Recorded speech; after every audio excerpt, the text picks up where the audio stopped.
Galatia pasal 6 ayat 11 sampai ayat yang ke-18. Peringatan dan salam.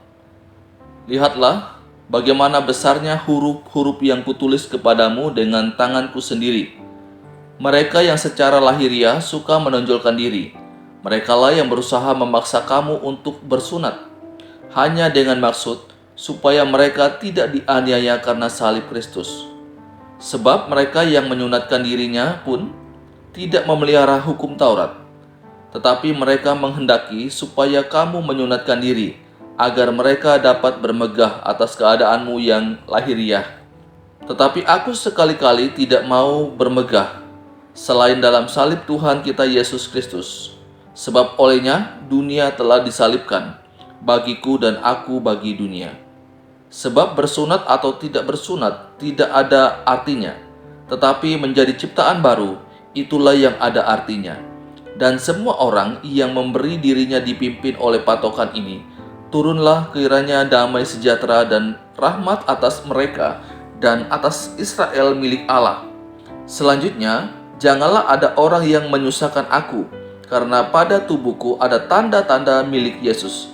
Kasih karunia Tuhan kita Yesus Kristus menyertai roh kamu, saudara-saudara. Amin.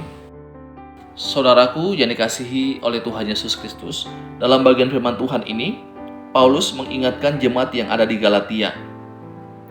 Dalam ayat yang ke-13, sebab mereka yang menyunatkan dirinya pun tidak memelihara hukum Taurat, tetapi mereka menghendaki supaya kamu menyunatkan diri, agar mereka dapat bermegah atas keadaanmu yang lahiriah. Nah, sesuatu yang sangat-sangat ironis sekali, orang-orang yang memaksa jemaat di Galatia itu untuk disunat, tetapi mereka sendiri pun tidak menaati atau memelihara hukum Taurat tersebut. Dan ternyata ada motif di balik semua itu, supaya mereka dapat bermegah, dapat menyombongkan diri atas orang-orang yang ada di Galatia. Nah, saudaraku yang dikasihi oleh Tuhan Yesus Kristus, mengajarkan firman Tuhan harus dibarengi dengan menghidupi kebenaran firman Tuhan. Ibarat dua sisi mata uang. Kalau hanya satu sisi saja, itu tidak lengkap. Harus dua sisi baru mata uang itu berlaku. Nah, saudaraku, ini bukan berarti bahwa ketika kita mengajarkan firman Tuhan, maka kita akan sempurna menghidupinya. Ada saatnya di mana kita mengajarkan firman Tuhan, tapi kadang kita belum mampu untuk menghidupinya. Tetapi ini bukan berarti bahwa kemudian kita menjadikan ini sebagai satu tameng bagi kita untuk berlindung di balik hal tersebut. Yang harusnya kita lakukan adalah kita mengajarkan firman Tuhan, tetapi kita juga terus berjuang memohon pertolongan daripada kuasa Roh Kudus, memampukan kita menghidupi kebenaran yang kita ajarkan kepada orang lain. Nah, saudaraku, ini perlu menjadi perhatian bagi saya dan saudara.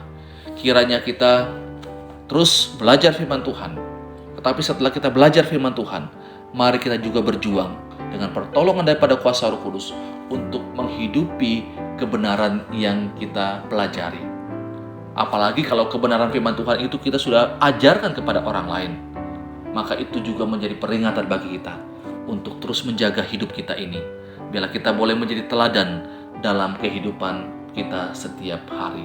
Dengan pertolongan kuasa Roh Kudus, kita mampu untuk memberikan teladan bagi orang lain. Ini pembacaan firman Tuhan, renungan untuk kita saat ini. Tuhan Yesus memberkati kita selalu. Amin.